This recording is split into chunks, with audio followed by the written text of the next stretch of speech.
What would you start? What was it like in? What was college? What was high school like in Manila? Oh my God. I mean, just the mid to late 80s just felt like a very different time. And I think it was a much more innocent time because there wasn't, the social media didn't exist. Yeah. You know, was going through anything. It kind of just remained in high school. Of course, my case is a little different because I was already working, and so I was a well-known person already by that time. But even then, it was very easy to control your image. It was very easy to control whatever went out. I kind of miss that time. This must have been much simpler, probably. It was a much simpler time, much more innocent. Yeah. Definitely a much more innocent time. What's high school like for me? Definitely. I think I'd have to say more stressful. You know, like I feel like and tall. Like a lot of the kids are so tall. As a Filipino, I am very short in comparison to many of the people at Yeah, school. but whenever you go to the Philippines, you're like one of the taller I know, ones, which so is interesting. It is what it is. I mean, I'm okay with it. You know, I'm totally fine. I've learned to be okay with it. Like for a while, I was like, man, I'm so short in comparison to everybody. But now I'm like, you know, it's whatever. I don't care. I'm 18 years old. I also feel like it's definitely way like more. How do I say this? Like meaner nowadays. Like I feel like a lot like there's like in America there's a lot more racism, for sure. Yeah. I mean, well, it's debatable, but like in high school, a lot of the teenage boys, you know, they don't know what they're talking about. So they'll say stupid things, you know what I mean? Right. Like, and I'll be like, oh man, I can't. I really that sucks that you said that, but you're also like a teenager, so I can't really, I can't really get mad at you. Right. So it's not that big of a deal, but it's not cool that you're doing this. You know, like they'll say like crazy things that they shouldn't say, be rude to like some of the girls. You know, these are issues that I didn't really have to deal with back in the Philippines because I don't know if this is a thing, but like my class was super accepting, super sweet. You know, everybody loved each other, but we were also really small and really close. Still love each other. We still love each other.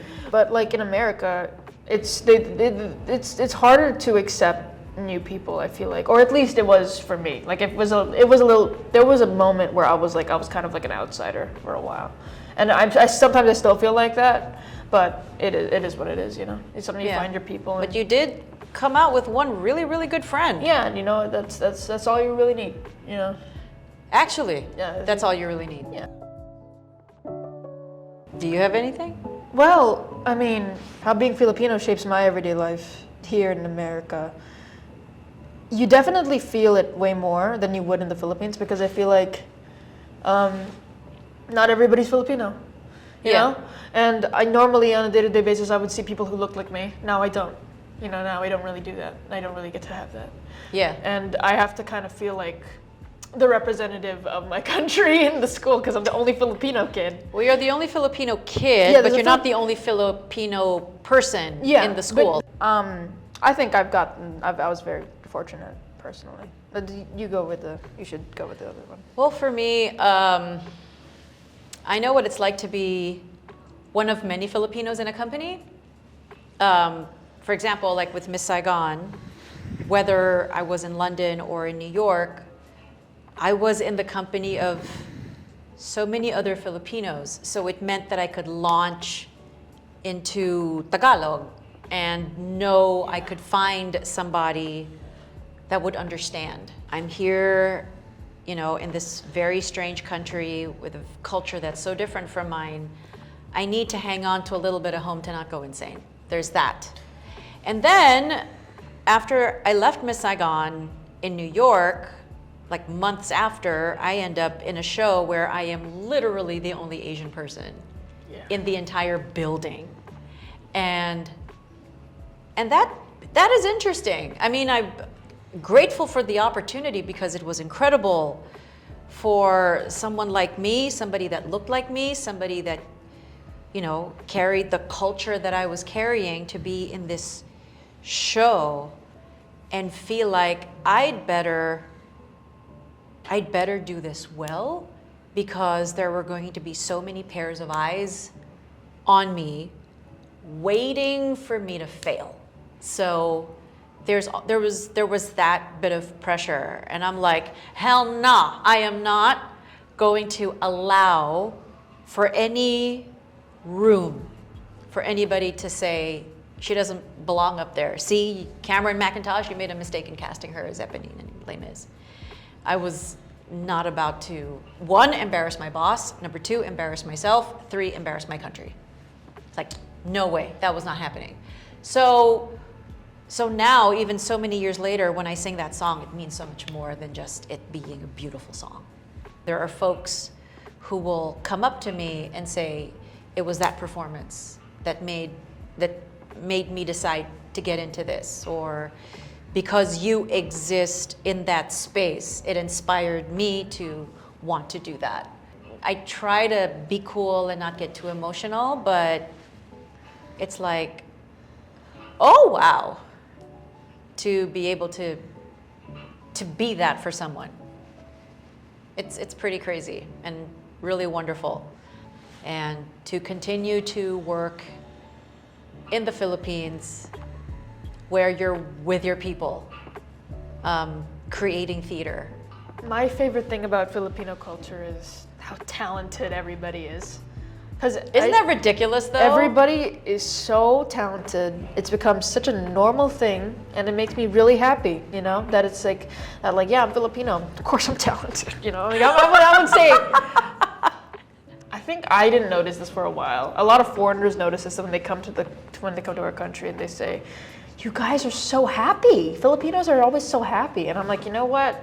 Yeah, that's pretty great. But here's the thing. It's not happiness for the sake of happiness. It is happiness and finding joy out of a very painful colonial history that lasted over 300 or so years. And then there's also this painful colonial history when the US occupied the Philippines for like 50. And then just the ins and outs of being Filipino in the Philippines. It's not necessarily the easiest life, but you find joy. It's a well-earned joy. Yeah. Yeah, and yes, we sing really, really well. Yes, I love that. But here's a little tidbit. I don't know if anybody will, I realized it when I was watching Maybe Happy Ending, where Darren Criss is, and he's Filipino, and he's starring in this gem of a Broadway musical. I'm just watching him because we're backstage in the green room, and I'm like, oh my God.